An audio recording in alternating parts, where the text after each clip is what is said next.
Hello and welcome to the Build With Baer Workshop. My name is Pat Baer. I'm here to build a Mega Construx and to hang out with all of you. I'm throwing the Bear Cave, the Lego, the Scythe, the Tier 2 blue emote in the chat. If you are currently a subscriber, you can reply with those emotes. If you are not yet a subscriber, you can say hi or use other people's emotes. Or if you feel like being a lurker, if we're in just a weird, wacky world where you're just like, I just want to lurk and I don't want to say shit, well, go ahead and lurk. That's also okay. Ghost Valve is here. Welcome, Ghost Valve. It's Thursday, and it is my last regularly scheduled stream because I'm not streaming on Saturday, but I am streaming on Sunday. What? Yeah, that's true and correct and right. This Sunday, 9 p.m. Eastern, 2 hours of model kit building, and then boom, 1 hour of Power Wash Simulator until we ring in the new year on the East Coast. And then I'm also going to stream on Monday and then also stream on Tuesday. And that maybe is a mistake, but we're doing it. Lord Krasner says, hey, Pat, I'll say shit. Welcome. And you also retained your points for me to hit the dance button. One of the last nights we'll be playing this song until a new song. So here we go.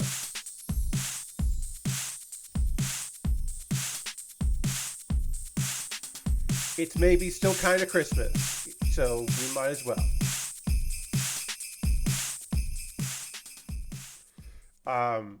It's not harder to dance in this chair, but my body sinks into it a little bit, so it actually, I have to be like, oh no, my hips don't move in this chair because they sunk in a little bit. It's incredibly comfortable. God damn it, it's so comfortable. Ugh, should have done this years ago. So comfortable, Jesus. And it's helping with my posture most of the time, and I'm not bending my legs underneath my old chair like I did with my old chair. I'm like sitting, my legs are straight. This is great for my knees as well. It's good. All of it is good. Tonight, what are we doing? Well, I'm going to be working on the Dragonite. I'm going to continue to work on the Dragonite. I've got a lot of the Dragonite done. I don't think we're going to finish this tonight. I do know what I'm building next out of my backlog because I think we're going to finish this on Sunday. And I just wanted to be ahead of the game and know. I also, my $10 patrons get to vote, and I want to do one last one in December.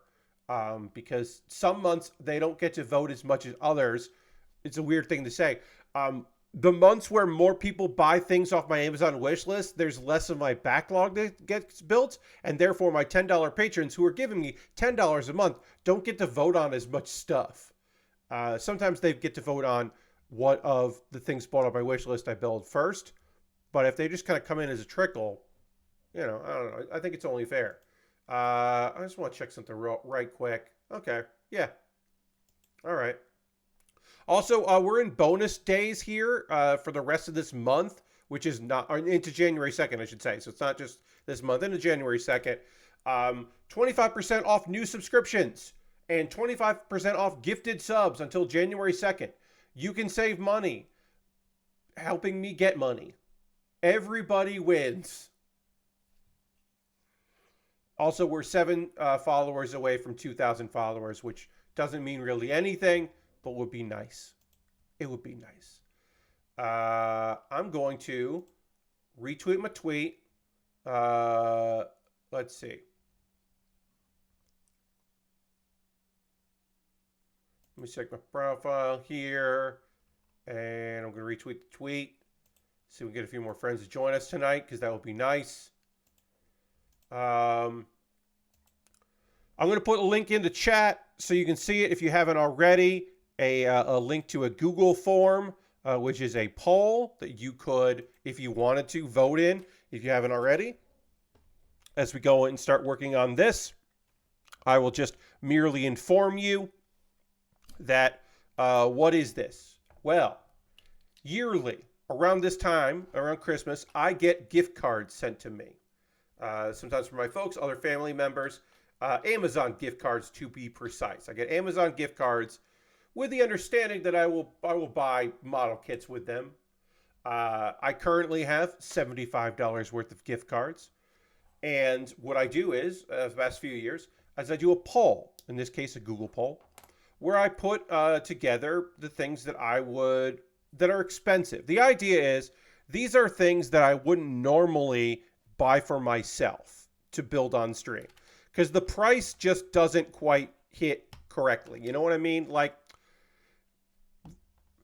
am I going to spend $85 on a master grade, or am I going to spend $70 on 3 high grades? You know, the math doesn't quite work out. But they're always very cool kits, like the high grade, the heavy arms. The heavy arms endless waltz master grade that is on my little display there. That's a kit that I probably wouldn't have bought normally, and I love it. It's a fantastic kit that I'm happy to have as part of my collection. And then we got the bonus stuff to put on it to make it the Eagle unit, to make the ultimate heavy arms. Currently, so they're just like, well, I've got these gift cards. Why don't I use it on that? And then if I need to add more cash, I'll need more cash. If I don't need some of the cash for it, or use all of the credit for it, of course I'll use that credit on other kits. Why not? So I have 3 options up there. I've had 13 responses so far, which is lovely. I've only had it up for a couple hours. The options are the Zaku Warrior Master Grade live concert version. We have built the high grade Zaku Warrior before. We haven't built the Master Grade version. And we certainly haven't built. Okay, so this has got to go like that. Springy. All right. Most of this build is these wings flapping mechanic. So a lot of this is just building that kind of stuff. We're basically building it so that this doesn't go too far, because the thing is, this turns and then this moves, and this is going to be connected to wings, so then the wings will move back and forth as you do that. But it's basically, now we're putting in some things so it doesn't all fall apart inside, I guess. Anyway, Zaku Warrior Master Grade live concert version. It is just a cool, weird kit. The Zaku Warrior is a great mobile suit, and that is a fun design element for it. So I'm looking forward to maybe building that, because we'll see. All right, I need the wings here. I need 4 of these. 4. And then we need some 1-bys. Joining on the list is the Amplified Blue Eyes White Dragon Figurized Standard Kit.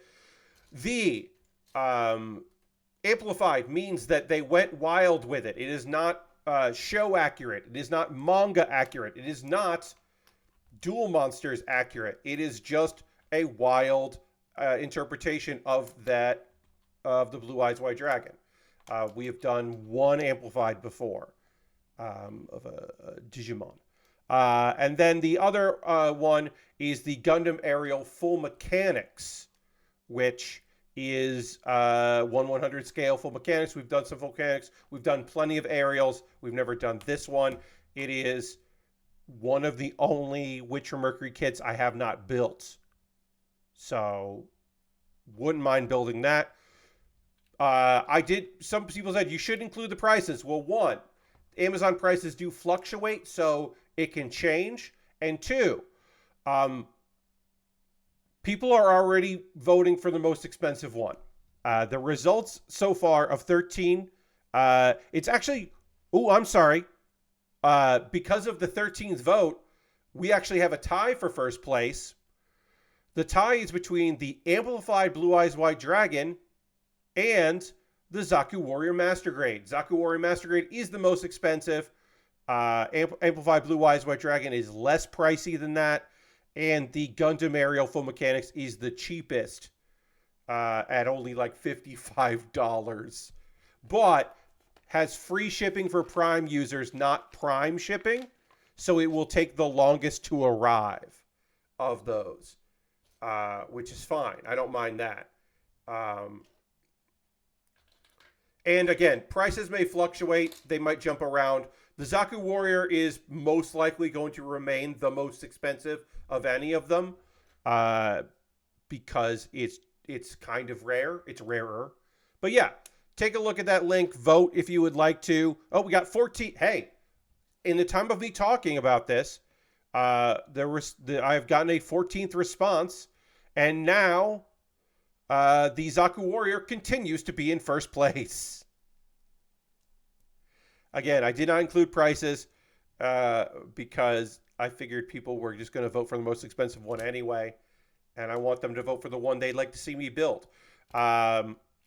I may open this up to, I'm opening it up to anyone that reads my Twitter, or anyone that subscribes to my VODs channel or my regular YouTube channel. I don't want to say that it's a select group of people, but in my Discord and all that. But there's a Discord I belong to of model kit builders, and I was thinking I might post there to kind of boost numbers, even though a good percentage of those folks wouldn't watch the stream. But if they voted for it, maybe they would want to watch to see the results.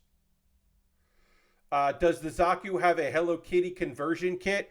No, Dirty, it doesn't. But it's very pink. It's incredibly pink. I can throw a photo up here in just a second to give you an idea of what the Zaku Warrior looks like, live concert version, because it is incredible. There it is. That's the concert version. It is pink, various shades of pink, with some writing on it, and it looks rad as hell, and it's very good. As I said, it's already good. It's already a good kit, and the color scheme is phenomenal. Voting for the most expensive kit makes sense when it's not your own money. Of course, Lord Crashington. As I said, I put one up there that is more expensive than the amount of gift cards I received this year. Somewhat specifically so that I would, knowing that I'll just make the difference up from my model kit buying funds. So it's it's not that big a deal. But not including the prices on there, my hope was people wouldn't go and look up the prices and they would just vote on the kit that they would like to see me build the most, Anyway, no matter what, here's the thing. I didn't put up anything I don't want to build. All three of these kits I would love to build. That's why they're on my wish list. It's the results of the poll. Do I have a favorite among these three? Yeah, I do. I do have a favorite. Also, someday, one would hope the aerial price of the aerial full mechanics will go down some. So if it doesn't win the poll, someday I'll just get that. Or my birthday or something will come up. There'll be some kind of, I'll have some gift cards or something and want to get that. So someday I'll get the aerial if it doesn't win this poll. And I'm not going to say, which of these three is the one I want the most. I want all three. I want to build all three.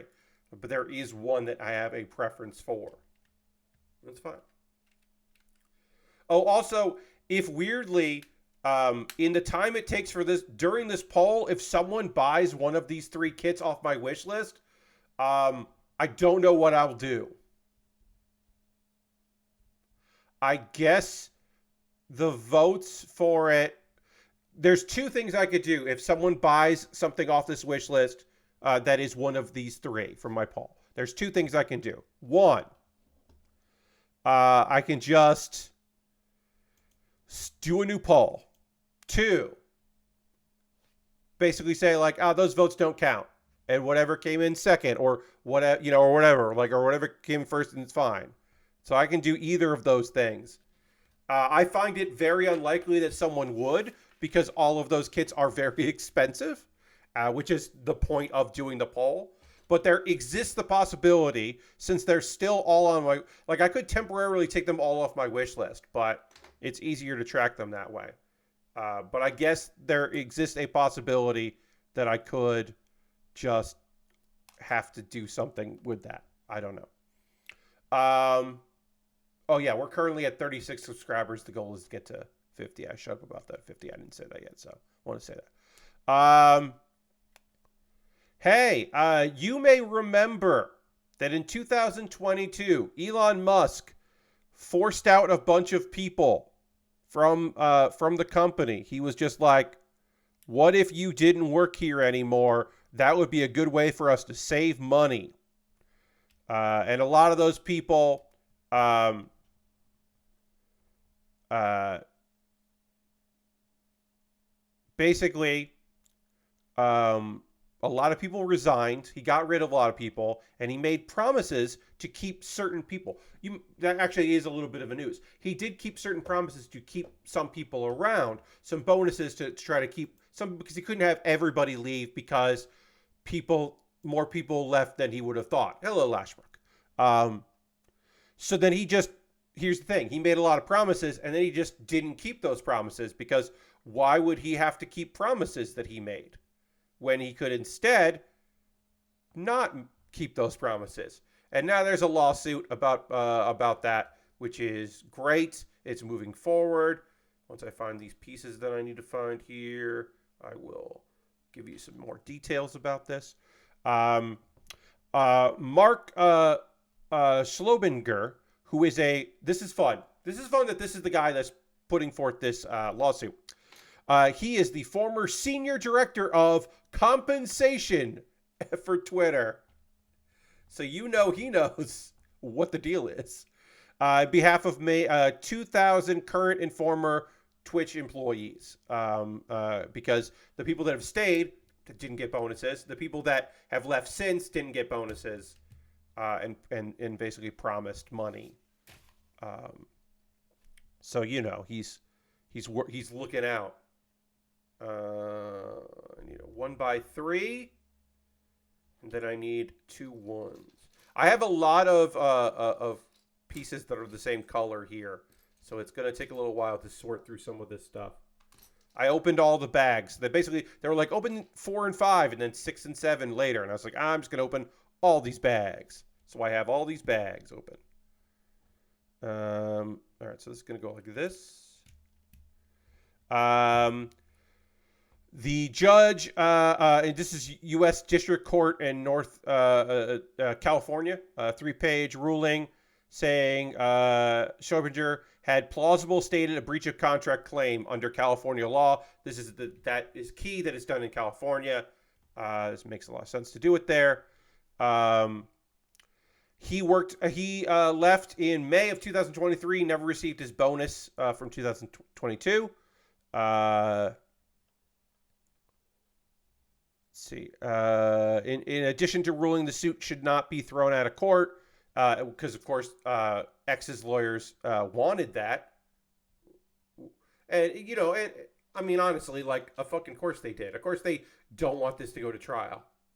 They would love for it to be dismissed, like, even if they think like, oh yeah, we're fucked here, like, or even if they're like, yeah, we'll get vindicated in a court of law, like. No, they don't want this to go anywhere. They want this to be summarily dismissed. The judge ruled that the case can move forward in California because they were saying it should be. So he lives in Texas now. So they were like, well, this case should be heard in Texas, which would certainly, you would think, hello, crazy. You would think that a lawsuit against Elon Musk would do better for Elon Musk in Texas than in California. You would assume. Let's see. This is one of many lawsuits that they're facing. A month before his one a group of 6 high-level employees who had resigned in late 2022 filed a suit against the company, claiming they should be owed severance. Because they left the company not entirely by choice, because demands were being made on them that were potentially illegal. Because he was like, yeah, he was trying to throw his weight around, and then people were like, wait, no. Like, people didn't blink. They just went, oh, yeah, all right, well, then we're going to go. And then they've argued that they were kind of forced out. Let's see.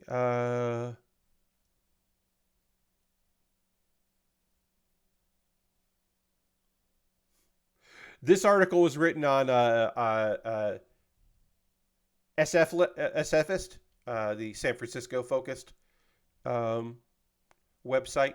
And I note that because the last paragraph of this article says, all this legal trouble comes at a potentially perilous moment for the company following the exodus of a number of large advertisers last month in protest of hate speech and Musk's own comments on the platform. Let's see here. And Musk's subsequent declaration that the advertisers can all go fuck themselves, which I hadn't forgotten about, but it is always funny to read again. That was probably the big, that, you know, we haven't done a Twitter update in a while because there hasn't been anything really to chat about when it comes to Twitter.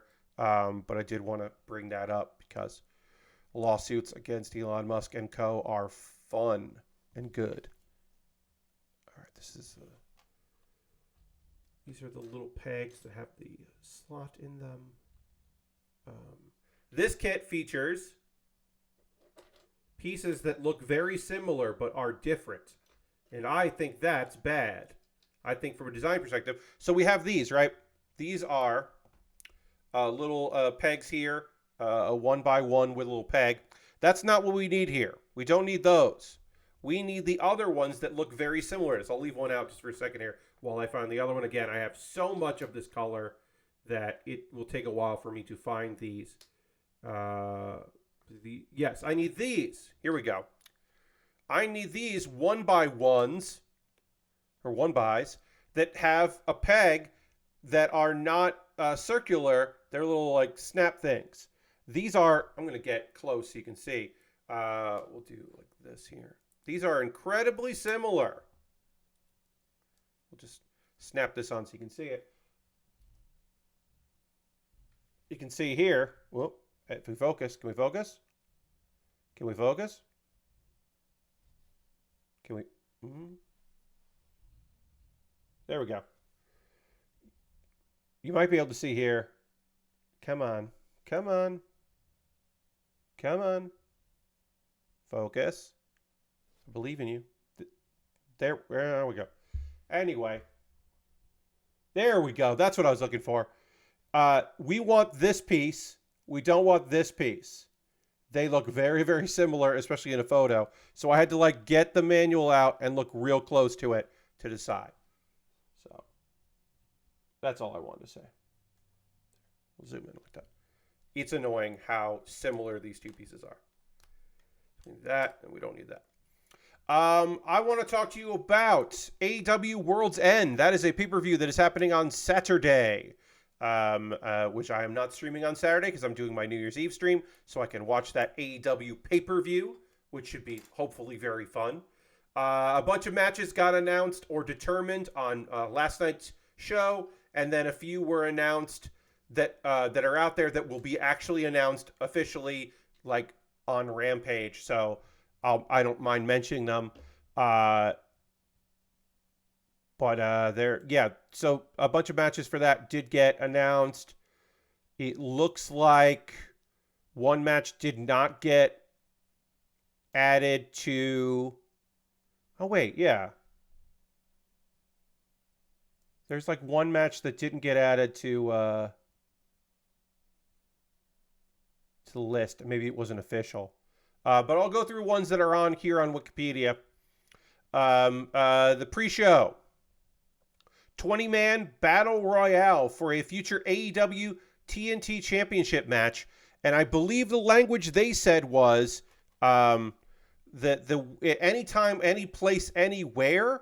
So we could have a title change after the title change or after the match. We could, the winner could just be like, I want a title shot right now after the TNT match, which we'll get to in a moment.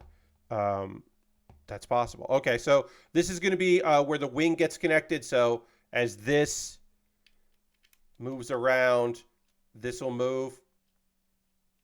I can see that a little bit. The wiggle is going to happen. I guess this way would be the wiggle as well, yeah. So that way you get a wiggle going. That's kind of neat. This build is fun. There's some interesting things going on in this build. Okay, this is a 1-2. So yeah, we don't know who is in the Battle Royale. I believe that John Silver is in it, but I don't know anyone else who is in there. I have no idea who's going to win that. I'm going to say mid-card, well-known babyface. Or heel, I guess. I don't know, because I don't know who's going to win.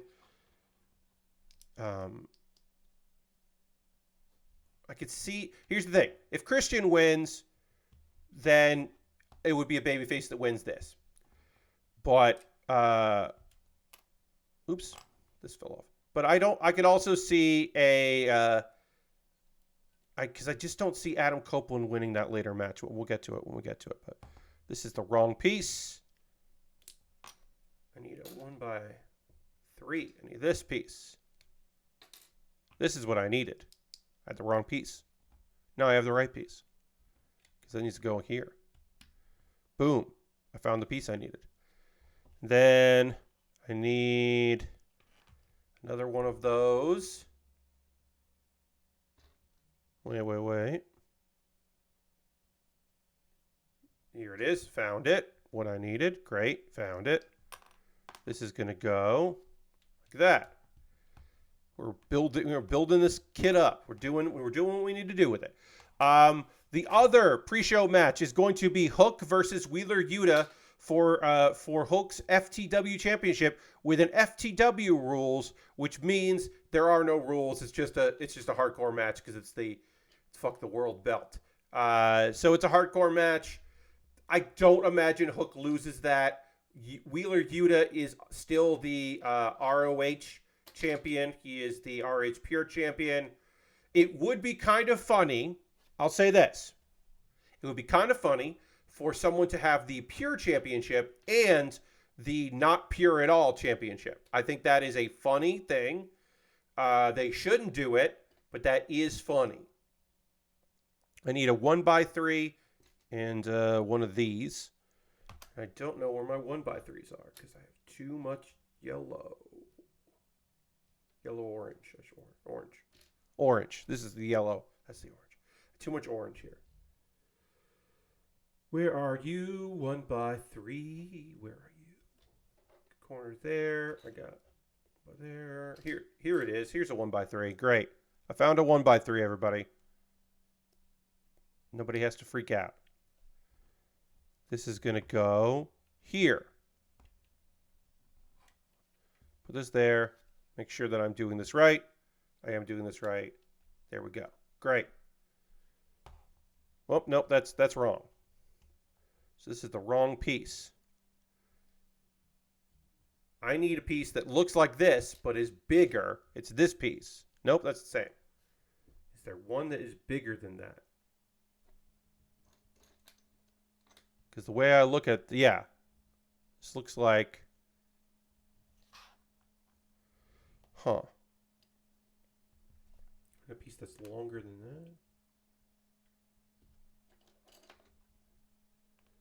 that. Here we go. I found it. I needed this piece, not this piece. Boom. Put that on the 1x3 that's still there. There we go. That's how it's supposed to look. Good. Eddie Kingston, who is currently the Ring of Honor World Champion and the New Japan Strong Openweight Champion, will take on Jon Moxley. They won their respective tournament finals for the inaugural AEW Triple Crown. So the winner will be the Ring of Honor World Champion, the New Japan Strong Openweight Champion, and the AEW Continental Champion, which is going to be a new belt. So they're doing their own like classic here. Once Jon Moxley won, I was like, okay, so either we have Jon Moxley versus Bryan Danielson, which is interesting, or we have Jon Moxley versus Eddie Kingston, which is incredible. AAA has the Triple Clown champion. Yes, they probably do. No. There are some clown luchadors. So you may know this. If you don't, if you're not aware of this, when we talk about the wrestling, I love Eddie Kingston. I love Eddie Kingston as a professional wrestler, and Eddie Kingston as a man trying to be the best version of himself. I have been an Eddie Kingston fan for 20 years, a little less than 20 years on the independent scene. So you see him mostly in Chikara, plenty in New York indies as well, but mostly Chikara shows. Followed him through various places. His mostly forgettable Impact Wrestling run, with the exception of the time that in storyline he hit a kid with a car. And then his time in Ring of Honor, which I thought was pretty damn excellent. The man is a fantastic wrestler, and I'm so proud of him with being Ring of Honor champion. He did the G1. He was in the G1 this year. It was a dream for him. He is a champion in New Japan. It's incredible. And then last night, he beat Bryan Danielson, a man he has never defeated in his career, to advance in the tournament. He will face Jon Moxley. Look, I know that's my main event. There's another main event on the card that is technically the main event. My main event is Eddie Kingston versus Jon Moxley. I don't think they're going to have Moxley win. Now, if Moxley wins, he brings a New Japan Strong Championship with him to Japan, because he is in Wrestle Kingdom. He brings several belts there. That's interesting, right? But Eddie's got to win. Eddie's got to beat one of his demons. He just beat Bryan Danielson. He's got to beat Moxley, his friend. You can repair that friendship, sort of. You can continue the fight between the two of them. It could do a lot. It would be incredible. It would be unbelievable if Eddie Kingston won that. Unquestionably unbelievable. I want it. I want it for him. Wrestling is scripted, but it's good as fucking hell when it's good. It would be some WWE shit to have Mox win this. So, look, here's the thing, right? Eddie loses it so that he can win it later, is the thought process, right? If you want to make that thought process, if you want to convince yourself that it would make more money as Eddie Kingston chases Jon Moxley for those belts, there is an argument for that. Now, I say, no. You have Eddie win, and then you use it to elevate someone chasing Eddie Kingston. Because Jon Moxley does not need those belts. And in fact, Jon Moxley should not be a champion and going for those titles. Jon Moxley should be going for the world title. Did you see the internet promos Eddie and Danielson did after the match? Yes, I did. I've been watching. I get Eddie. If Eddie Kingston puts up a video, or they put up a video with Eddie Kingston in, I get those videos. The algorithm understands those are things I want to see. So I do see them, yes. All of Eddie's promos, social media promos, have been excellent for this tournament. Top tier. Bryan's was weird in a very good way. Bryan versus Okada was already going to be awesome, and now you get this weird energy from Bryan to push it through. I'm looking forward to that nonsense. All right, so we're going to need this, we're going to need this, we're going to need this. We're going to need a 1x2. Get that, and then we need a weird piece that I have to find. These weird hangover pieces. I don't have a good description of that. So that's where I want that. Julia Hart versus Abaddon. I do not see a world where Julia Hart loses this belt so soon. They've got a good thing going. Abaddon is fantastic. I love seeing Abaddon outside of the Halloween season.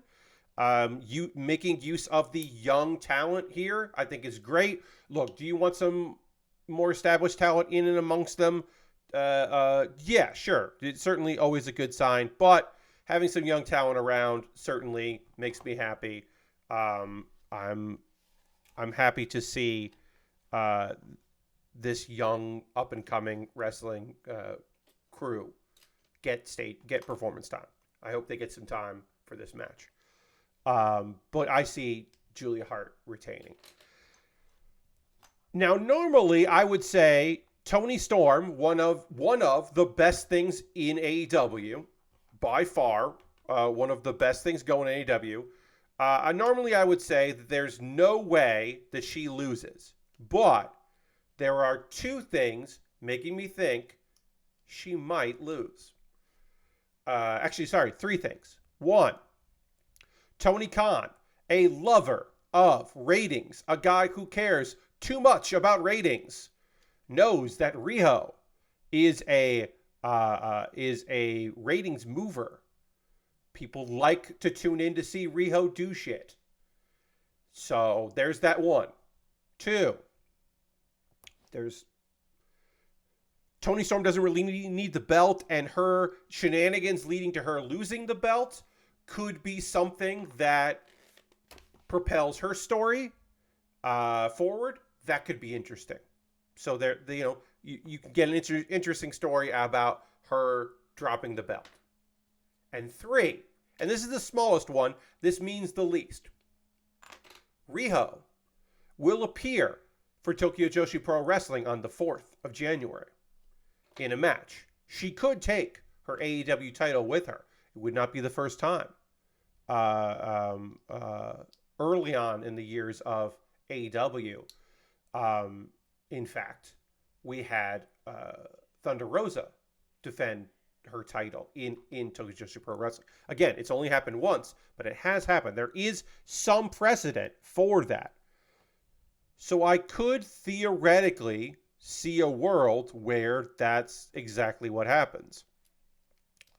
But I still think this is for Toni Storm to win. Mariah May interferes, but doesn't call to help, and maybe you can see a world where her trying to help backfires or her trying to help succeeds. Tony is not grateful or understanding of it. It leads to Mariah May attacking Tony, which leads to the next thing where she said, I never told you who my first opponent is going to be. It's you. That's an easy one. That's an easy score there. Do I think that's what's going to happen here? I don't particularly think that's what's going to happen. I think what's going to happen is I think Toni Storm is going to cheat and win. And Riho will go and do a show in Japan, and it'll be cool. What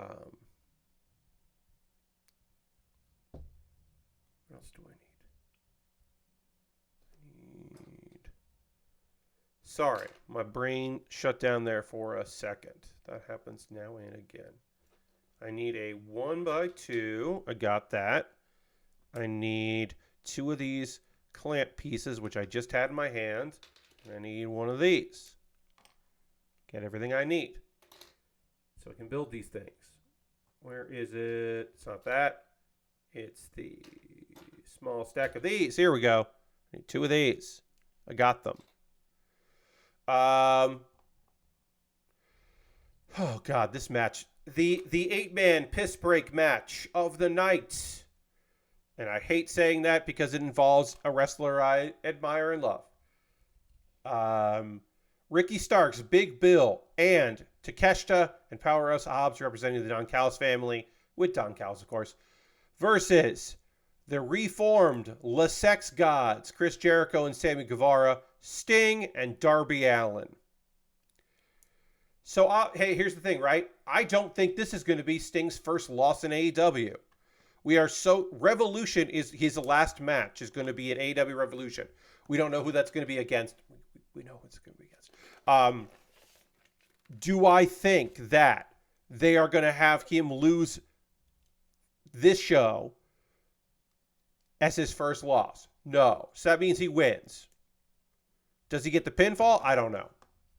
So that takes away all of the stress of, or not stress, all of the my interest in it, because like it doesn't matter. Like this match just doesn't mean anything, because we know the outcome. The winner is gonna be that team. So this is because this is all happening. Chris Jericho and Kenny Omega had a number one contenders match chance. They were going to face Ricky Starks and Big Bill. You want to have people on the card. Currently, and for an unknown amount of time, Kenny Omega not going to be an active wrestler as he deals with diverticulitis. I'm not saying that right. Diverticulitis. It's not divire. It's diverticulitis. As he deals with diverticulitis, he is going to be out of action as a wrestler. So what do you do with those three? Well, you hastily put back together, I guess, a thing you could do, which again, I don't agree with. You hastily put back together Le Sex Gods, Chris Jericho and Sammy Guevara. Sammy Guevara has been off on both medical and paternal leave for the birth of his child and also from injury. He was in the Don Callis family. He comes back, and apparently Don Callis has not been keeping up with him. And then they start insulting his family and saying that he's going to be a bad father. And it's just weird and out of nowhere, which means that then Sammy Guevara turns babyface against them. And then that leads to them all beating him up. And who makes the save? His old friend, Chris Jericho. So the Sex Gods are put back together. And then for whatever reason, and then Big Bill and Ricky Starks attack Jericho because they don't like Jericho. And then they see, okay, this will be our opponents. And then they get saved by Darby Allin and Sting. Now, if you're like, why? Well, during the Four Pillars era, Darby and Sammy had like a mutual respect for one another. One was babyface, one was a heel, but like there was a understanding among the two of them. So you could understand how, well, now that Sammy is a babyface, Darby wants to help him out. Sure. And they're going to make that a match, and it doesn't make much sense. Now, there's a lot of things to look at this here. The number one thing is Sammy Guevara is not a good babyface. He has the most punchable face, one of the most punchable faces I've ever seen in my life. He is easily hateable, easily despicable, unlikable. Just a trash dude through and through, character-wise. They've tried to make him a babyface before, and it doesn't work. Because the crowd is like, nah, get out of here. He gets good reactions for when he does nonsense moves, but that's about it. So that's weird. All of this is weird. All of it is bad. Obviously, they had a situation they have to deal with Kenny, and I understand that. I think this one was a weird way to get that together.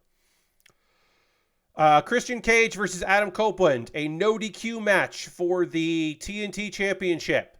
I am thinking this is where we see FTR. FTR are not on the card. I don't necessarily think I see FTR participating in the TBA or into the 20-man. But FTR, I could see FTR coming out to help Edge because they know him personally. They couldn't really talk about it too much in the lead up of things in the past, but those guys helped out Adam Copeland in his comeback as Edge. So there is history between them. So one could see a world where they have some camaraderie, and it would make some sense that they would help him out. because it's a I guess say because it's a no DQ match, and Christian has a bunch of lackeys, so one would assume that Adam Copeland, I should say, Edge, would have to have his own backup. Otherwise, he's just going to get beat up by other dudes, and it's going to be real sad. And it might still be that, but I'm thinking if anyone comes to help him out at BFTR who don't have anything going on right now, it would be something for them to do. Swerve Strickland with Prince Nana versus Keith Lee. This feud has been over for a very long time, but they never had the blow-off for the feud, so I guess this is the blow-off for the feud. This is a Swerve win. This is a way to get Swerve on the card. Keith Lee, it's fits and starts with Keith Lee. This is not the way for him to bounce back. This is not his moment in the sun. He knows what the story is here. This is Swerve Strickland beating him and putting that to bed. Miro versus Andrade with CJ in Andrade's corner. This match should be on Collision or Dynamite. This is not a pay-per-view match. I don't know why they keep putting Miro in weird pay-per-view matches like this, but they do. They put Miro in weird pay-per-view matches that are bad. For some reason, I thought we already had this match like 3 times. No, he kept threatening it. See, here's the thing, right? Because of the Continental Classic, Lashbrook, Andrade was safe from Miro because Miro couldn't, he promised CJ he wouldn't attack him during the Classic, like backstage or whatever. So he never did. So we never got that. Wait, did we not? They didn't have me attach this. I want to see when do I put this on? Yeah, all right. I'm just gonna put this on. That was 95. Yeah, so I'm just gonna put this on. Put a leg on, just so I can say there's a leg on here. Looks better when I could do some work. Let's widen out a little bit here. All right, so now we just need to do what we did here, but the other side. So we're just gonna do the other part of this. But yeah, the feud, this feud is incredibly long, and also this is not a feud with Andrade. You have to remember, this feud isn't Andrade and Miro. This is any guy that CJ Parker is trying to manage versus Miro. It's CJ versus Miro, the feud, and Andrade is just the best candidate right now. Because I also, why would anyone want CJ Parker to be their manager if they know that that their manager's husband, CJ Perry. CJ Parker is a different wrestler. That was Juice Robinson's name in NXT. This is CJ Perry. You're right. Thank you, Crazy. I was saying the wrong name. I was saying CJ Parker. CJ Perry. CJ Perry, I don't know why anyone would want her to be their manager, because she's constantly, the threat of Miro attacking you because of who your manager is, in my opinion, too high. The price is too high. Also, the main event is MJF versus Samoa Joe. So, Samoa Joe is not the devil, but Samoa Joe made a deal with the devil to cost MJF the ROH tag belts, because now 2 masked men are the ROH champions. Why is that allowed? Why would they allow that to be a thing? I don't know, but they do. Apparently, you can just do that. You can have unknown wrestlers be the champion. Seems weird, but sure. So that he could hit him with a chair and hurt him. A guy who's already hurt could just hurt him more. That's what they wanted to do. Anyway, I'm really afraid we're not going to find out who the devil is or who any of the henchmen are, and I'm really afraid they're going to double down on the bad booking that they've done with MJF the last pay-per-view against Jay White, where he was uh, so injured, but he still wrestled. And then he was really injured in the match, but he was fake injured in the wrestles, storyline wise, and then for real. And they were like, no, what we'll do is we'll have you win. You'll be the triumphant babyface in some really corny 80s shit. And they did that. And I think they're going to do it again. I think they're just going to keep the belt. Like, the worst case scenario, right? They keep the belt on him. We don't know who the devil is. We go into next year. We also could have him win somehow. We find out who the devil is, setting up his next opponent. He could lose to Joe. And then we find out who the devil is, and then MJF has personal beef with the devil going into next year, and the devil's henchmen and all that. Those are, to me, the three possibilities. We also could have Joe. I guess there's four. Joe could win, and then we don't find out who the devil is. But Joe won? That's the other one. I don't mind MJF as champion. I think MJF as champion is fine. I think MJF versus the devil is fine. I think Joe winning the belt will feel weird, but okay. Even if we don't get the answer to who the devil is when Joe wins, I think that's okay. The worst scenario is the one where MJF wins as the triumphant underdog babyface, and then also we don't find out who the devil is. They don't do anything with that storyline at all. Now, as far as who is the devil, who is wearing MJF's devil mask and doing shenanigans, there are plenty of suspects. I feel like the devil's henchmen are the Kingdom. Match ends clean and nothing happens. Yes, crazy. That is the worst case scenario, that just nothing happens with it. I believe strongly that the Kingdom, the three members of the Kingdom are Roddy and the Kingdom, if you want to say that, are henchmen. There was one henchman that is very, very big. And then at one point, after the henchmen were out, like 20 minutes later, 10 minutes later, there was the arrival of Wardlow, and Wardlow's hair was messed up in a way that made it look like he had just worn a mask, and they didn't spruce up his hair.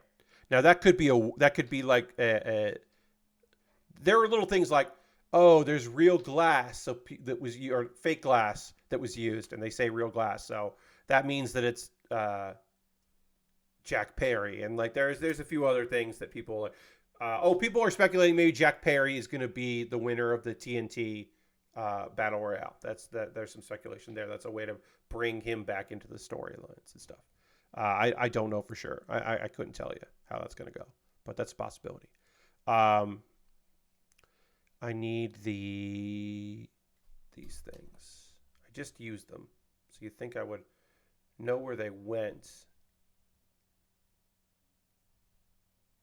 There they are.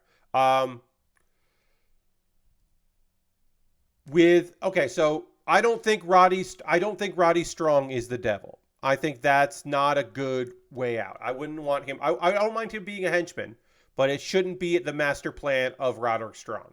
And that he's been acting like a dumbass this whole time, but he's just acting and he's not a dumbass. He's a mastermind.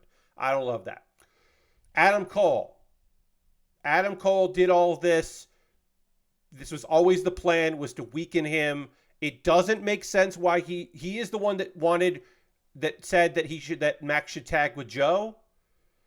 It feels weirder that he would help out Joe in that way, unless he was just doing it so that Max, like, he's trying to make Max a better person by giving him so many problems, or this was all just a way to humiliate Max. I don't know.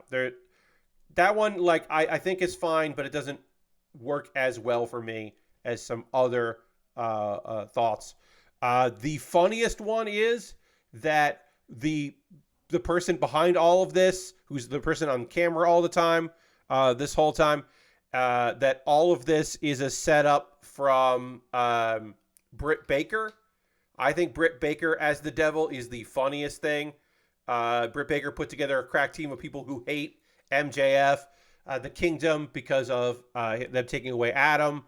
Wardlow, who just hates MJF for good reasons. This is the MJF Haters Club. And, of course,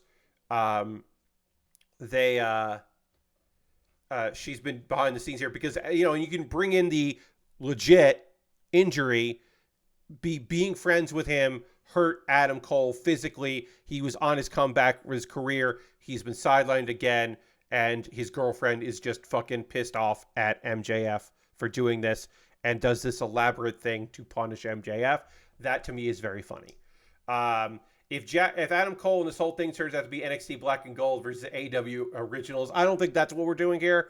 I think we're doing the War Kingdom. We're doing or Undisputed War Kingdom. Yeah, Undisputed War Kingdom. We're doing Wardlow,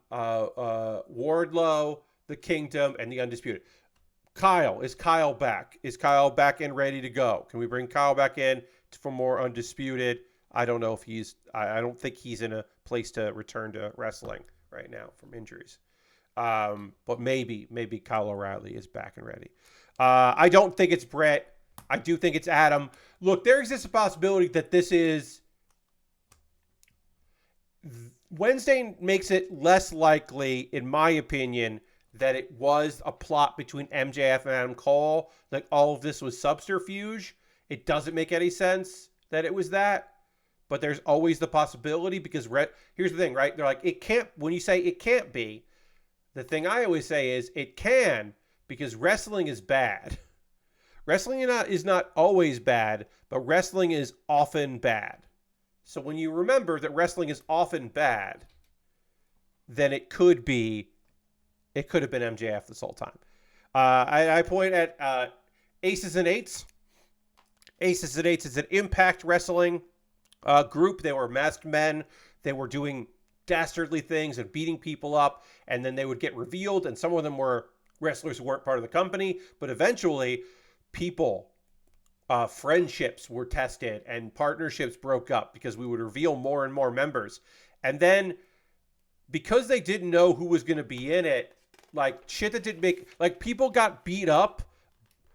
People who later would be members of, supposedly members the entire time that had always been part of Aces and Eights would get beat up by Aces and Eights. And you'd be like, well, why did they beat up their friends? And the answer is because at that time they didn't know that they were going to be Aces and Eights members. And so wrestling can be incredibly terrible. So it could be this whole time. I want to double check because I believe a match got announced, but isn't on, but maybe it got announced on Rampage. So Wikipedia hasn't updated it yet. But I want to say there's an 8-man tag. An 8-man tag with most of the people who were in the tournament, but not Andrade because he's in a match, and not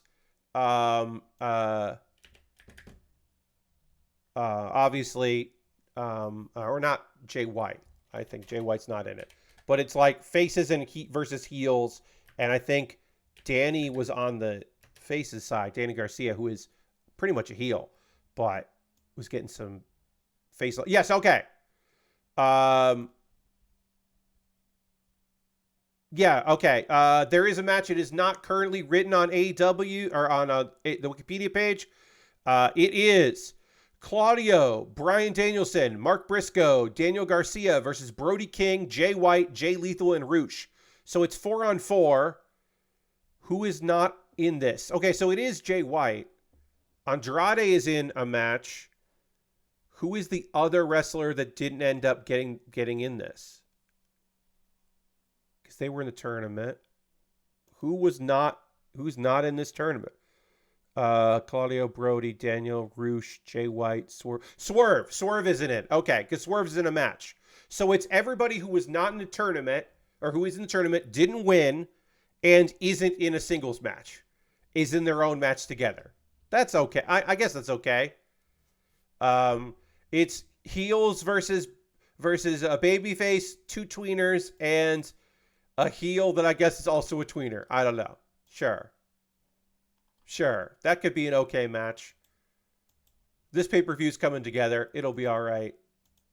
All right. It's past 10 p.m. I didn't even realize. I was so busy talking about the wrestles. I didn't even realize what time it was. I'm going to talk to you about ways you can support the channel if you are so inclined. Everything I'm about to tell you right now is optional. You don't have to do any of this stuff. But if you want to, you're more than welcome to. If you are currently a subscriber to the Build With Baer Workshop, you can throw the Bear Cave, the Lego, the site, the Tier 2 blue emote in the chat. Being a subscriber is the easiest way to support what I do here through Cash Money or your Prime Gaming token. You can you can gift subs, and we got bonus stuff right now. You can save money. 25% off new subscribers and 25% off gifted subs until January 2nd. If you want to join the gift sub leaderboard and save some money, you could do that. If you want to gift a sub to somebody in the community anonymously or take credit for it, but you can save money that. Or if you want to become a subscriber for the first time, you can also save money. Also, if you want to jump from your Prime to paying, you also will save money. If you've never paid money for a subscription, you can save that. So switching those over would also save you some cash.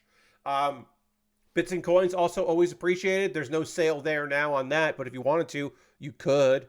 There are other ways to support what I do here financially, like my Patreon at patreon.com/PatBear. There's a $1, $3, $5, and $10 tier. I'm going to move my chair forward a little bit. Hold on.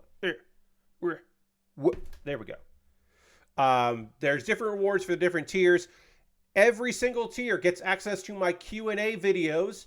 And I got a Q&A video that I just put up today. It's a monthly Q&A. That just went up today, so you can watch that. But yeah, see if there is a tier that is right for you at patreon.com/PatBear. My YouTube channel, youtube.com/PatBear. Subscribing to my YouTube is free, of course. But if you would like to become a member over there, that would be rad. Become a member for $2 a month. You get my Wednesday videos early. And I just want to say, next Wednesday, so next Tuesday, you'll get my brand new series. What's my brand new series? I'm not telling you. Monday, January 1st, I will announce what my new series is. It's nothing major, but I'm going to announce it on the 1st. So if you want to know before other people know, and see it before other people see it, you know, jump in on the old YouTube. Those are monthly ways to support me. There's also one-times if you just want to give me a little bit of cash money so I can build model kits and buy stuff to build and all that. I got my coffee and my PayPal. Everything I make through direct donations, through Patreon, through YouTube, which includes AdSense. So watching my videos helps me. I'm so close to getting a payout from Google, so hopefully. And then, of course, through Patreon and Twitch, all money collected goes into a fund, and I buy model kits. I have a backlog of very cool kits that I would love to build. But right now, because of the generosity of Aristofan, I am building this Dragonite. I'm working on our Dragonite right here, which was bought off my Amazon wish list. I made a dedicated video about this and all the other kits purchased. If you want to have a dedicated video and decide what I build next, jump the queue, become the next thing that I put together. I've got Lego sets. I got model kits. I have inexpensive kits, expensive kits, kits that I recently added to the list, kits that have been on the list for a long time, all kinds of different things that I would love to build. Everything that's on this list is something that I would be interested in putting together. See if there's something there you'd like to see me build that you want to pick up. And again, the 3 kits from my the expensive kits that I plan on buying in the future are all there. If you haven't voted on the poll, there's the link to the vote.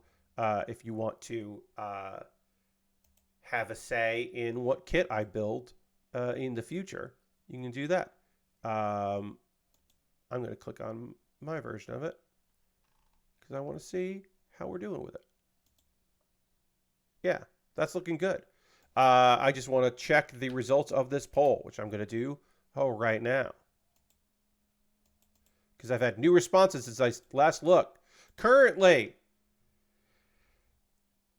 the Blue Eyes White Dragon and the Zaku Warrior are tied at 40% each, 20% going to the Aerial full mechanic. So Nice. It is yet again a tie. It has been oddly neck and neck. Anyway, those are on my wish list. I guess you could buy one before the poll ends, but don't spend all that money.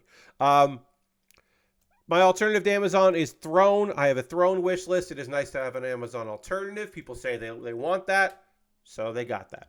And then, of course, the most convoluted way, you can go to USA Gundam Store, buy a gift card. You then send me, you get your gift card code in an email. Then you send me a whisper on Twitch here or a DM on Twitter with your gift card code. And then I use that gift card code to buy something from USA Gundam Store. And you can make a suggestion or just let me get whatever I want. So that's another way to support what I do here.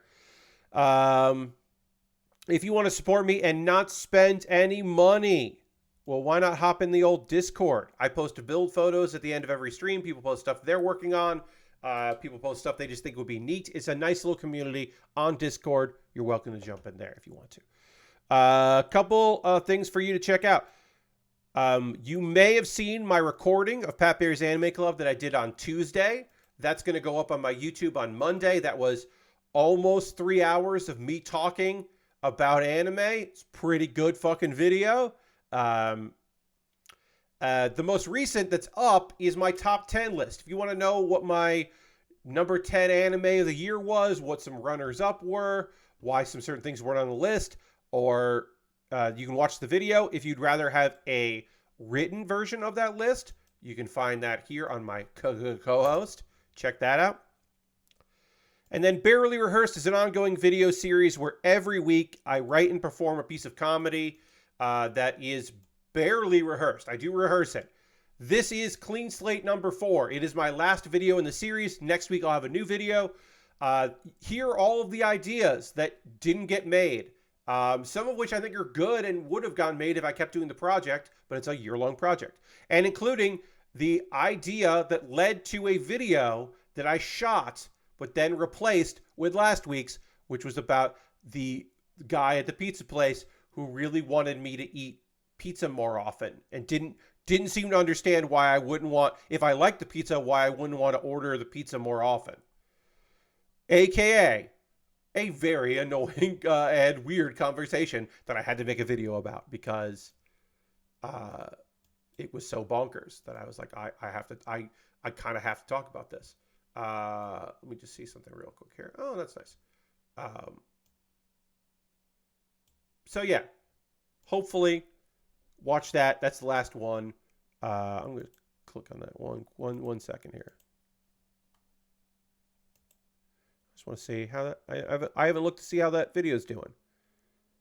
Oh, all right. It's doing better than most after one day. Probably just the last one. So that's nice. All right. I am going to talk about some anime that I watched, and then we'll talk about, games and such. Because I finished 2 series. So we'll talk about those. Before that, I do need to drink some water. So we are going to, of course, dramatically transition to the overhead camera right now.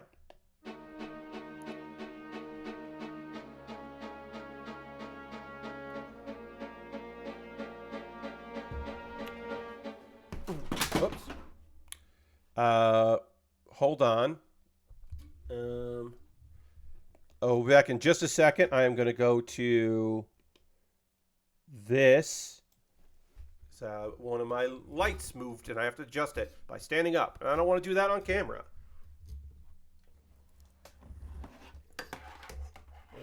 So I gotta put that there. Gotta put that like that. Okay. And then we'll wheel myself up here. And bang. There we go. I'm back. Sorry about that, everybody. One of my lights in room lights here is that hits my face. I wouldn't call it precarious, but if I bump the table, it does fall off. So it is not great. This chair is great. I love this chair very much, but I still am not like 100% on what level I need to be at here to wheel myself in. So we're okay. Everything's good. I'm going to talk about anime while I work on this. So my apologies for the shaking and all of that. But yeah, if I hit the table, things move around and it's not great. Okay, so I watched the second episode of the 12th episode of Bullbuster. I actually watched last week, but then I decided to wait on it so I could talk about it on this stream. And then I did end up finishing I watched it yesterday, I watched it on Tuesday so I could talk about it. And so I was fresh on the ending. But I did finish the 12th episode, I Shall Survive Using Potions. So I'm going to talk about the ends of both of those series. We are now in the, I don't want to call it dregs, but like Freerin is taking the weekend, like a week off. So like we're definitely in the, some shows don't have an episode. Like what am I going to talk about on, like I don't know what I'm going to talk about on Sunday. I might try to watch Zom 100 for Sunday because there's 3 episodes of Zom 100. So I might try to get that. There's also 16-Bit Sensation is an anime that like I do want to try. That feels like, because people were like surprised I didn't watch it this season. So that is a show that I have like been thinking about, like, maybe I should give that a shot, because people were a little surprised that I hadn't already. So I don't know what I'm going to do for Sunday, but I can tell you now that I watched 2 anime shows, and I can tell you my thoughts on those. So we'll get into that here in just a second as I build this. I Shall Survive Using Potions, the story about a girl who accidentally died through God's mistake, and then was reincarnated in a different world with a different goddess, who they became friends. And our girl Kaoru she can do a lot of shit. She can talk to any animal. She can read any script, talk to any animal. She's basically immortal at this point and ageless. She has an inventory, an item box, and she can make potions and any kind of container she wants, which allows her to cheat because she can just make wild things that are nonsense as a container. And it's totally okay. She can make like a potion that is a battle carriage. It's like, okay, well, that's not a thing, but she can make that. All right, we got our legs done. It's time to work on the arms. Apparently are incredibly simple to make. We're going to make both arms right now, it seems like. So that's kind of surprising. But yeah, we're going to make both arms just easy now. Okay, great. Sounds good to me. What else was I saying? Okay. So, the end of last episode, we found out that there was, shocking, an epidemic is starting. There are rats that are carrying disease, and obviously that's not good. Okay, so we need 2 like this, and then 2 that go the other way. Like that. That's the same one.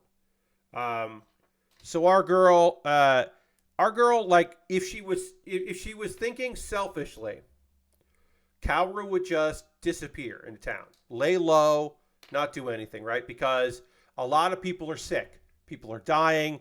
This is the regular people's regular pharmaceuticals aren't working. Regular medicine seems to have no effect on this stuff. Nobody quite knows what's going on here, but it is an epidemic. It is bad news, and Kaoru should just say like, oh, well, that sucks, but I'm out. But she can't do that. How would she live with herself if she did that? So Kaoru springs into action, because here's the thing, right? She's got all these powers. Her basic idea is, well, if people discover that I'm the goddess, or I'm a representative of the goddess, I'm the angel, quote unquote, and they start giving me trouble, I'll just run away. She's done it before. She was happy to have this store and kind of settle down in this town, but she doesn't need to. She can just fucking skedaddle. So that's the plan, is to skedaddle. Let's see. She has the orphans and some of her friends gather everyone in the capital together. She's like, all right, let's get everybody together. And she says like, hey, I'm a representative of the goddess. She sent me here to help you all out. Here's the deal. Take this potion out of this like representative of the goddess, this interpretation of the goddess there. It's like, take this medicine. And if you do, you'll be cured of the illness if you already have it. And if you haven't had it, you won't get the illness. So it's like a cure-all.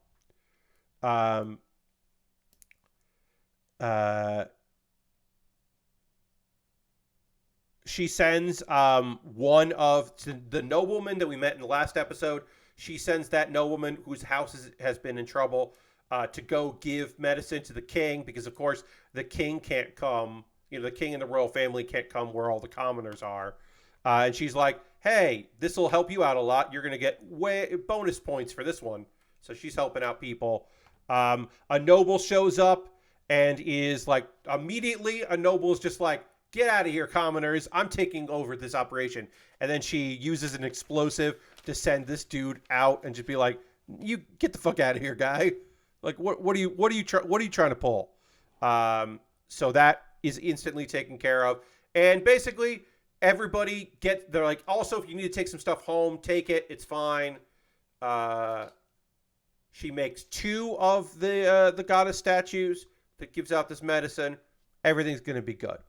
But she's like, okay, well, we need to go to the town where the infection was first found. Everyone's been quarantined there. They're basically going to be left to die. Kaoru does not feel good about that. So they travel. The army guy that we thought might be crooked turns out not to be crooked. They're going together. They go to that town. They cure everybody in the town. It's real nice. The people are like, we thought we were all dead. We got to have a festival. We got to party and celebrate. So there's a big party, which is nice. And then Kaoru's like, hey, Mayor, what happened here? Like, who were the first people to get sick? Okay, well, all right, we know that now. Okay, well, what do they have in common? Turns out they all worked in the same area, a valley, a nearby valley. They all worked there, and that's what they have in common. So let's go investigate the valley. There's definitely... Kaoru uses some bullshit, that nonsense that she invented. Okay, we don't need that. We need this. We don't need this piece. We need this piece. I gotta find this piece there. And I need other pieces I need both of these. I don't have as many pieces now, so it should be easier to find the pieces I need. And I did. Okay, great. So we need that, we need that, we need that. Okay, so they track down the area. They get to the area they need to find here. They figure out, the animals are spreading the disease, which we kind of figured was what was going to happen there. Turns out the animals are spreading the disease because they are coming out of a rift, one of those dimensional rifts, the same dimensional rift that that's Celeste's number one job, Celestine's number one job. And in fact, the god of Earth's job, while he was doing it, that's how he accidentally killed Kaoru. While ago, Kaoru got a device to summon Celestine. Summon Celestine, and she's just like, Kaoru, what's wrong? Why do you need me? He's like, hey, I need you to take care of that, and points. Celestine goes to take care of it. She's a little too eager to do it and almost kills some people. So Fran gives her Fran lectures a goddess about like moving too fast, not giving people time to like recover, and how Kaoru almost died, because of that. And it's like pretty funny that Fran is lecturing the goddess of this world. I need 2 pieces here that I can't immediately find. I found that piece, and then I need this other one. Hooray! I found them. Kalru basically convinces Celestine to do the dirty work of finding all of the other sick animals that came in through the portal and dealing with that, so that we don't have to watch Kalru do it. So that's it. That's the end of that. And that's basically the end of the episode, or the series, because they leave town, they mysteriously disappear. There's a whole thing about how Kalru kind of accidentally realizes the potion she made doesn't just cure this disease, it cures all diseases. So everyone in that country who took that potion just got cured of all of their ailments, including the athlete's foot, which is all of the army men. That was her big business plan, was making that. But now anyone that took any of this potion is just cured of all of their illnesses. Oops, she made a too good potion. But I guess it's not that big of a deal. All right, and I need... but yeah, and then they're just going off the distance. They're going to go to they're thinking they're going to go to the ocean. That's probably the next destination. Just see what may come.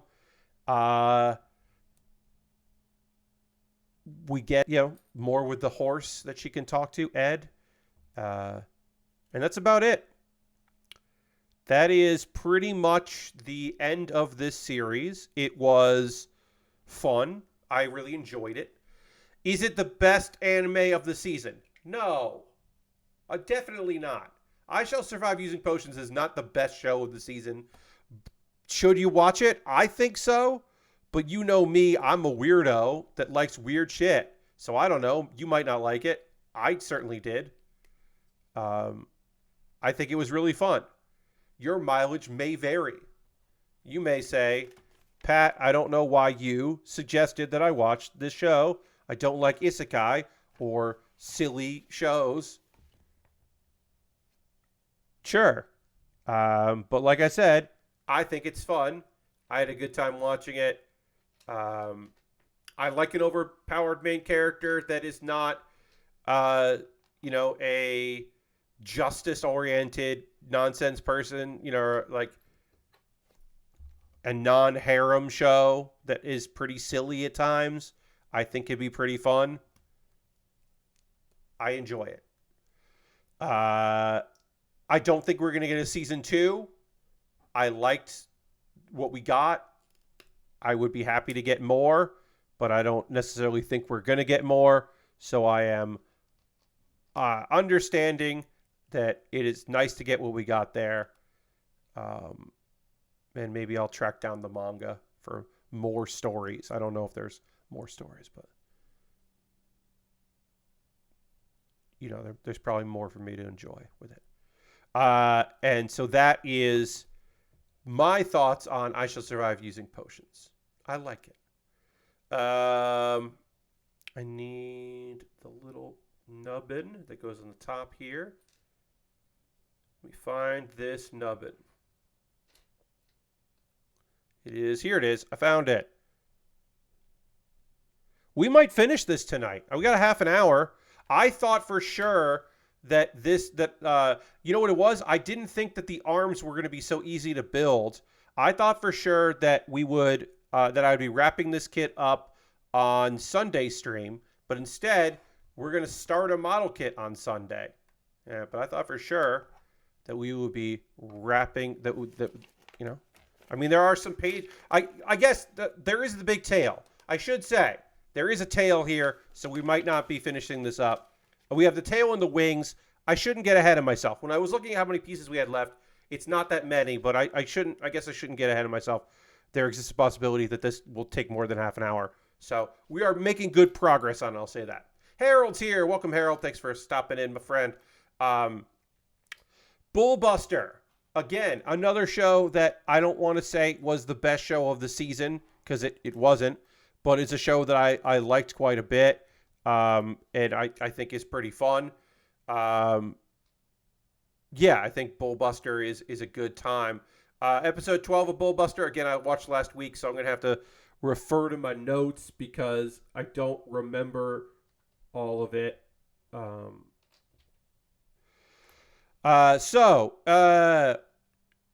God, there are machines. There are big monsters called giant beasts. The big monsters are indigenous wildlife and pets that lived on this island. This company that is making nanomachine technology turns out that was mutating animals into better versions of it, and maybe they were actually. First, we thought this was a byproduct, but then it turned out no, they're doing this on purpose because they are trying to get the item, get what is extracted from these things and take it from them so they can make some stuff. I don't know. It was a whole thing. We have a small company, Namadome, who is working towards trying to get the island back. And then they almost got bought out. There's a whole conflict. The chemical company basically got the rights to do whatever they want in the city or from the city to this island. So Namadime and the fishermen who now know what's going on, they work together to eliminate the giant beasts before the chemical company could take over and take possession of the island, because they'll obviously try to make it all go away, but then continue to make things that are hazardous for the world. So it's a race against time. They get bacteria samples and destroy the bacteria in the lake with electricity, but they get the sample they need, which is good. But then they're trying to make a fence around the lake, and then the biggest giant beast we have seen so far shows up, and they barely defeat it. This is the last one. The fight is good. The fights are always good in this. It is against CGI that looks, I would say, fine. I don't want to say it looks good, but it's totally passable CG. So they have a big fight. They defeat the last of the giant beasts. And then the chemical company tries to take over. Tajima gets the bacteria samples off the island to turn into the authorities, preventing the chemical company from taking that Shoei chemical. They're put under investigation. The leader is arrested. No, not the leader. A lower tier guy is arrested to basically be the fall guy. He's going to be the patsy for it. And the Islanders can finally go back to their homes and they can start rebuilding, which is nice. And the guy that the new guy Toramasa, who is the guy that basically bailed out Namadine and invested in them, he gets the bacteria that he needed to manufacture his baldness cure. So that ends well with this fairly new character that is introduced, but he gets a happy ending too. So congrats to that dude, which is fun. Tajima intercepts the owner who was fleeing, Washizu. He still has his sample that he stole earlier, and he was planning to flee the country. And Tajima's just like, hey, just so you know, this is not a threat. This is a promise. You ever try to make more of these beasts, we're going to stop you. We're coming for you. And it's like, okay, all right. It's like the Bullbuster will stop you. It's just like, okay, then we get a shot of the Bullbuster, and that's it. Bullbuster, one of the best shows of the season. I would say maybe. It's fun. Not one of the best shows of the year. It didn't get into my top 10, didn't break into the top 10, but it was enjoyable. It's an enjoyable series. The battles are fun.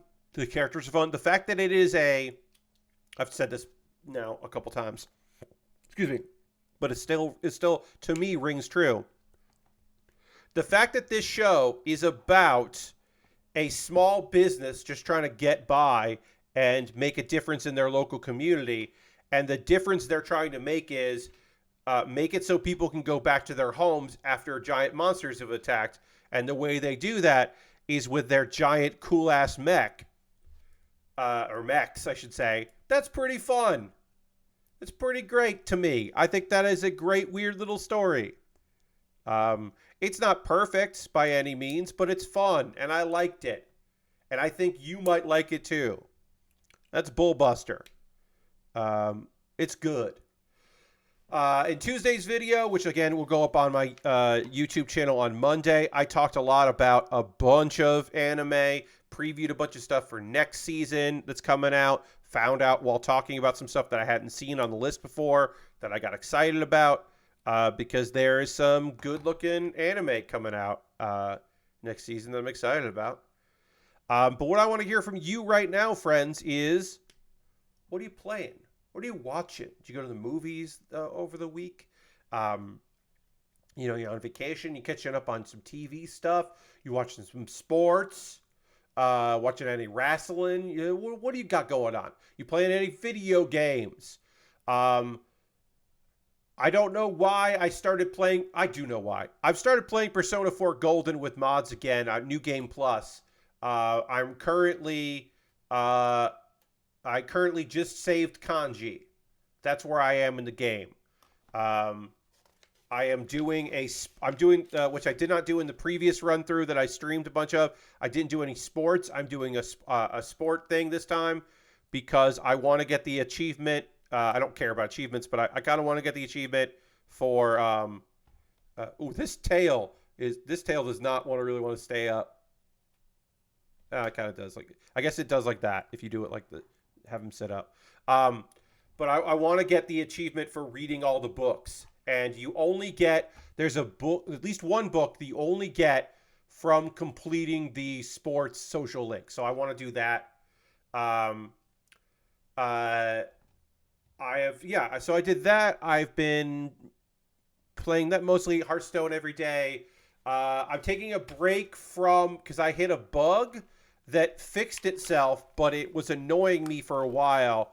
I hit a progress bug in the New Game Plus of Max Payne. Alan Wake 2. So I was pretty frustrated with that. So I decided I was going to take a break from that game, and I will come back to it in the future. But again, it did fix itself eventually. But I was like, what am I doing wrong here? And it turns out I wasn't doing anything wrong. The game just got weird. But New Game Plus is still great. I'm still enjoying it. I'm just taking a break because I got very fucking frustrated with it. We're working on the wings. That's the only thing left with our Dragonite. I'll give people a little more time. Hearthstone, I don't know. I think we're due for our mid-season next. It's probably not till January that we'll get new cards. I'm pretty pleased with the cards I currently have and the decks I'm playing. I can always be more happy with what I'm playing, but right now I'm pretty pleased. I'm playing the same decks that y'all have seen me play. This is rubber, so I'm gotta fold this around and put that there, and I'll figure this all out as I do it. And then this has got to go. Somehow this needs to turn and go up, and it doesn't want to stay like that, but I know that there's going to be a piece that goes in there. So even though this doesn't want to stay up, soon it will, because I will be building the component that I need to make it work. So it's going to be okay, everybody. Don't freak the fuck out about it. It'll be all right. I'm about to look to see what like I said, I haven't really done much other gaming stuff. Nothing new. I did buy something. Hey, I bought something with my Epic coupon. I found something that wasn't going to cost me much money with the discount that I had that was already on sale. I bought PC Building Simulator 2 whatever the fuck that name of that game is. I'm gonna look it up. I wrote it. I have it here. But I bought a sequel to a video game. With PC Building Simulator 2. I bought PC Building Simulator 2. Because I thought that would be a fun thing to do on stream. Maybe it won't be a fun thing to do on stream, but I thought it would be kind of neat to do it on stream, so I bought that. And at some point we'll play that game. I thought that would be kind of neat. And the price was right. So I picked that up because it's nice to have, a discounted game. That was part of the Epic sale. Picked that up, and we'll see how that goes. Obviously, Epic sucks as a company. I have a lot to answer for, but I did have that sale going and was like, all right, well, I'm going to get what I want to get out of it. I am now going to read what y'all have written. Crazy is trying to complete Power Washing Simulator, waiting for, and you're waiting for Infinite Wealth next month. Yeah, that's definitely my next, big game that I know is on the horizon. That is a game that I'm certainly waiting for, is Infinite Wealth, because that's going to be a fun time. So I would like to definitely get in on that. Power Simulator, I'm waiting to do the Santa's Workshop. I've done some of. We're going to do most of it, or do a lot of it in the hour I have on Sunday. Reminder for friends here, if you're looking for an activity Sunday evening, I am going to be streaming on Sunday, not Saturday. Normally I stream Saturday nights, not this Saturday. But New Year's Eve night, which is Sunday, I will be streaming 9 p.m. to 11 p.m. I'm going to work on a model kit. This model kit that I got right here. I'm going to work on this model kit. The Victory 2, the V2 Assault Buster Gundam. I'm going to call it the V2 Assault Buster Gundam. I'm going to work on the V2 Assault Buster Gundam. And then the last hour, 11 p.m. until midnight, basically till New Year's, I'm going to be doing Power Wash Simulator, because I thought that would be a fun thing to do for that last hour, because after 2 hours, I'm not a great model kit builder. I have kind of made that call, but I still want to hang out until the New Year. And then we'll go raid somebody else, and it'll be a fun New Year's stream that you are welcome to hang out with me for. Harold is dog sitting for his folks, playing Vampire Survivors, MLB The Show 23 Negro League mode, and Pocket Trucks. Nice. You're getting some gaming in, and also some dog walking. I was feeding my neighbor's fish. I have been doing that. That is over because they were out of town and they're coming back tomorrow. So I am done feeding their fish. That was fine. It was easy because they do have a timed feeder, but then the bigger fish get treats. So I was really just giving the big fish their treats. That was easy. So that's done. Done with that job. Lastbrook has been playing El Paso Elsewhere, which has been fun, but feels like the game could have been a bit shorter. Yeah, I mean, that game was very ambitious. They definitely went for it with the game, and certainly I could see a case for maybe they could have done a little less with it. But I did really enjoy my time with it, so I don't know. I was happy with the time I got in it.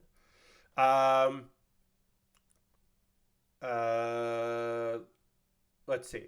Currently playing Final Fantasy XIV, trying to do the Fall Guys stuff last minute. Okay. Lord Crashton says, rewatching Stranger Things, and in season 3 at the moment, still a very good show. Yeah, I would say that Stranger Things is diminishing returns, but it's still good. Even if it is diminishing returns, what you're getting is still very, very good. It's just, it doesn't, it's not, it's not as strong as it could have been, but it's still very strong. Still good eats. Getting into Dead by Daylight, says Umjan. Hi, Umjan. Oh, interesting. Okay. And trying to finish Persona 5 Tactica and Final Fantasy 16 before the end of the year, early next year. You're all caught up in Freerun. Well, bad news. This weekend's episode of Freerun isn't happening. They're taking a week off because this is the week that anime that is ongoing or 2-core take off. So there's no Freerun this week. So you could have saved an episode for this weekend. But I'm glad you got caught up because it rules. So I'm glad you're able to. For whatever reason, they're like, don't put it through the stomach and turn the wings that way. They're like, put it through the back. You got to do it through the back.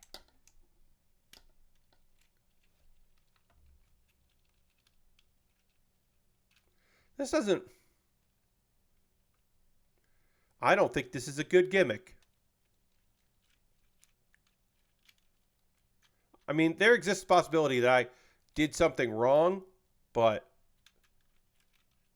these don't really move too much. Started Season's Greetings DLC for Lake. Oh yeah, you're talking about that. That's cool. Which has been fun so far. I like driving around snow-covered streets. Lorcan says, and making dad puns as much as possible with Meredith's dad. Yes, good. But you forgot how goopy gory the Mind Flayer monster in Season 3. Oh, of Stranger Things. Yes. Yeah. Wait, there must be something more, because I have clear pieces. Oh, okay.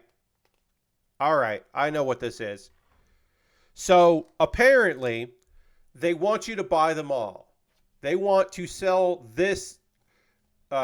If I bought Dragonite, when I buy Dragonite, I get the parts to build onto the windmill.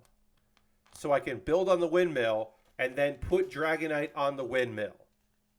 That's what they're... And you can take the parts out of Dragonite and put them in the windmill so that you can crank the windmill and Dragonite's wings flap over it. So these parts are just unnecessary. These are just extra parts... because they want you to buy Pokemon. They give you instructions for a companion kit too. Yeah. Pokemon. Not only do you have to catch them all, you got to build them all. That's also what they want you to do. And I got some extra pieces because that's good. Of course, I got to make sure these extra pieces don't end up with my Lego because Lego does not want that. Yeah, so we can do this and it can fly and then you can put it in the windmill and it'll be in there, but we don't want that.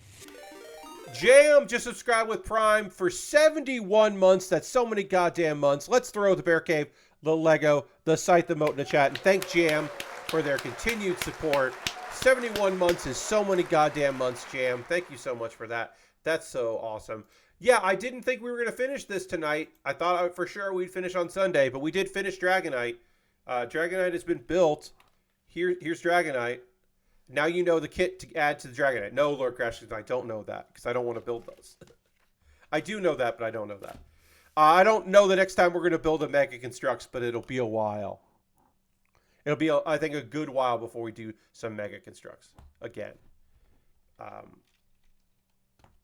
But yeah, these wings don't really move that much. They were all like, oh, the motion, the motion. Like, they do move, just not much. They don't really flap the way I thought they were going to flap. They're not as expressive as I thought.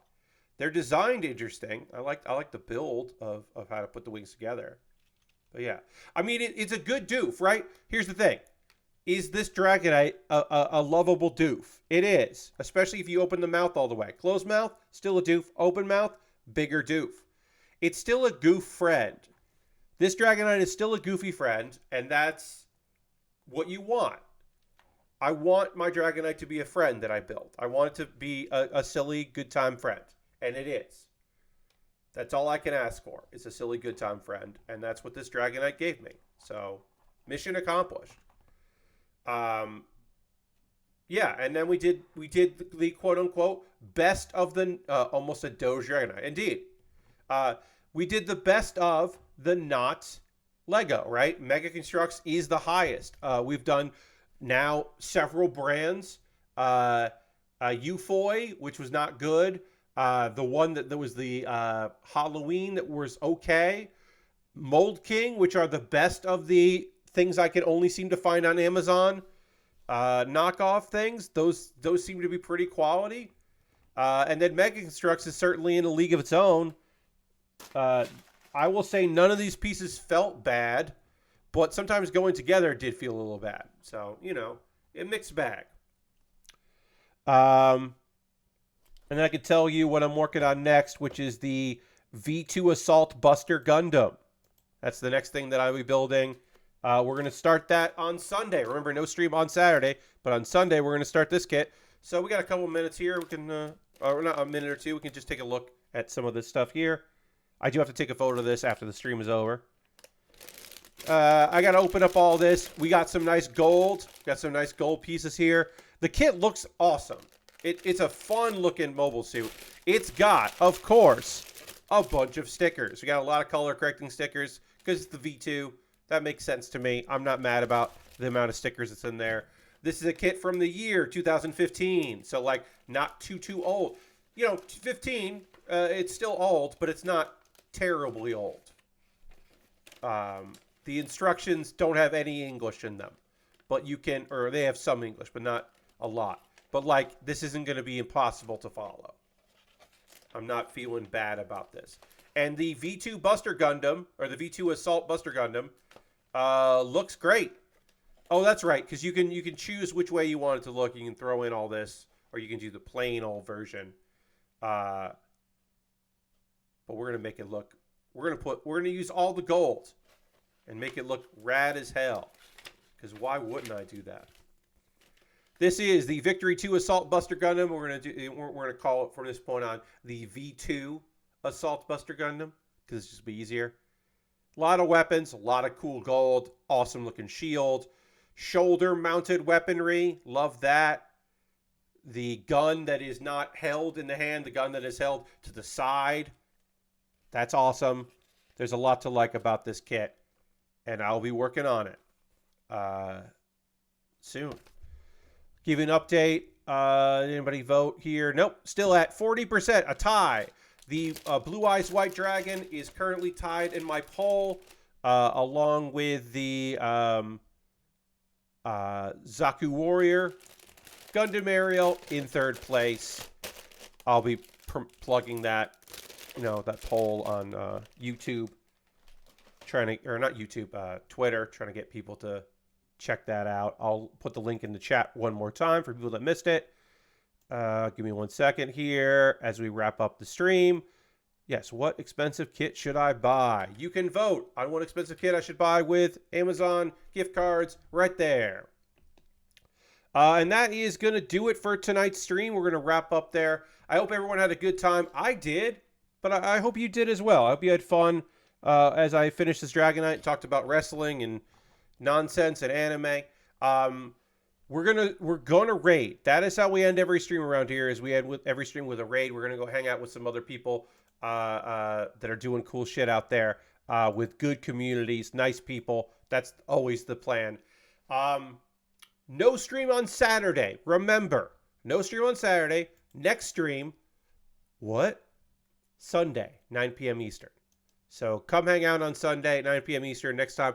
I will be streaming Sunday, Monday, and Tuesday. I'm going to do 3 days in a row. I don't normally do that. The most I usually do is 2 days in a row. Will I be suffering on that Tuesday? Possibly, but maybe I'll be fine. All right, we got here. Who are we going to hang out with? Not a lot of people that I know and love streaming right now. Maybe not surprisingly, not a lot of people are streaming on Thursday. It is the holiday season, so some people take time off, and I applaud them for taking that time off. I'm not sure what my friend P2 is doing, but they have not been a Twitch employee for a while, but apparently they finally lost access to some things on Twitch. Their former employer. So now they're just like, yeah, well, now all gloves are off is what P2 is saying there. So I don't know what that means. I don't know what Mitch is up to. As John says, we always end on the raid. We're going to raid Mitch and find out what the fuck's going on with Mitch. I don't know. Yeah, we're going to raid P2, and we're going to find out what's going on with my boy. Question mark. But have a great night. Thanks so much for being here. I will see you on Sunday, hopefully. I know I don't normally see you on Sunday, but spend New Year's with me.